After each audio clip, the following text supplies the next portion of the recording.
रामकृष्ण हरी. जय श्रीकृष्ण.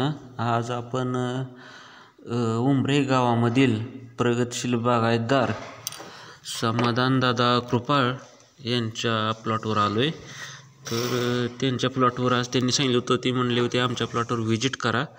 मग आम्ही व्हिजिटवर गेलतो. त्यावेळेस म्हणलं शूटिंग काढावी. प्लॉट चांगला वाटला, स्वच्छ वाटला, त्याच्यामुळं आम्ही शूटिंग काढावं म्हणलं प्लॉटमध्ये. तर बघा ही अशी स्वच्छता, केराची, पानाची, ते कमळाची, पाल्याची, ती अशी स्वच्छता केलेली आहे. तर बघा हे असा लांब प्लॉट आहे मोठा मित्रांनो. तर ह्या ठिकाणी बुंद्याची पानं काढून बरोबर मध्ये टाकले. ती बघा असे फणी, झाडाच्या घडाची संख्या, घडाला फणीची संख्या आणि फणीला केळाची संख्या, ही सगळी मॅनेजमेंट केलेली आहे मित्रांनो ह्यांनी. बरोबर एका घडाला लईत लई 220 ते 210 केळाची संख्या ठेवलेली आहे ह्यांनी. आणि तशी संख्या ठेवल्यामुळं ह्यांच्या प्लॉटमधल्या घडाची चांगल्या प्रकारे केळांची वाढ झालेली आहे आणि प्लॉटची बी चांगल्या पद्धतीने वाढ केलेली आहे ह्यांनी. औषधाची मॅनेजमेंट चांगली असल्यामुळं ह्यांचं प्लॉट एक नंबर आलेला आहे. असा माल बॉक्स पॅकिंगसाठी खूप चांगला असतो मित्रांनो. ही मालाला सगळ्यात पद्धतीने बघा, ही घडाला कसं काय थ्रिप्स नाही, काय नाही, केमिकल बर्न नाही. घड असा मस्त आहे. बघा दाखवतात आपल्याला इकडचं प्लॉट बघा. बघा ही घड बघा कसा भारी आहे म्हणतात आहे. वरच्या कडपासून खालच्या कडपर्यंत केळीची साईज, केळाची संख्या आणि केळाच्या येणारी रिकव्हरी ही चांगल्या पद्धतीची आहे सर ह्यांची. बघा ही किती भारी क्वालिटी आली बघा ह्यांची. ही असं जर घड असतील तर आपल्याला बॉक्स पॅकिंगला माल घ्यायला काहीच अडचण येत नाही.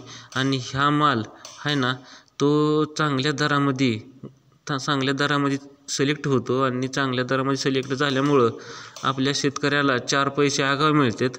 आणि 4 पैसे जास्त मिळण्याची आजकाल काळाची गरज आहे. कारण का इतर फर्टिलायझर भरपूर प्रमाणात महागल्यामुळं केळीच्या दराला चांगल्या पद्धतीने रेट मिळाला तरच केळीचं पीक परवडतं शेतकऱ्याला. त्याच्यामुळं आता इथं बघा इथे दाखवतात आपल्याला घड कसे केळ खालच्या कडेपासून वरच्या कडेपर्यंत एक साईजची केळ आली ती बरोबर. खालची साईज, वरची साईज बरोबर सारखी झालेली आहे ह्याच्यामध्ये. आणि हो ह्या ठिकाणी ह्या घडांची अशी साईज यायसाठी त्यांनी काय काय सोडलं आहे, काय नाही, ते आता आम्ही इथून पुढे विचारतो त्यांना. तर हो ती म्हणते ते आता त्यांचं सोडायला चालू आहे ती औषध रूट मॅक्स आणि फंगीसाईड म्हणून एक आहे. ती 2 औषधं मिसळून हो आता इथं त्यांनी द्रावण केलेलं आहे बघा. तर हो इथं रूट मॅक्स आणि ही फंगीसाईड आहे.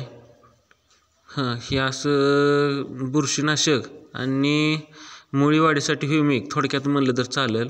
ह्या दोन्हीचं प्रमाण ही मोटर आहे तसली आपली पाणी औषध सोडायची. तर ही या बॅलरमध्ये औषध केलेलं आहे करायचं त्यांना. ते केलेलं औषध ह्या बॅलरमध्ये टाकून ढवळून हे असं आपल्या केळीला सोडून द्यायचं आहे. तर त्यासाठी आपल्याला आता इथं द्रावण तयार करून ठेवलं आहे त्यांनी.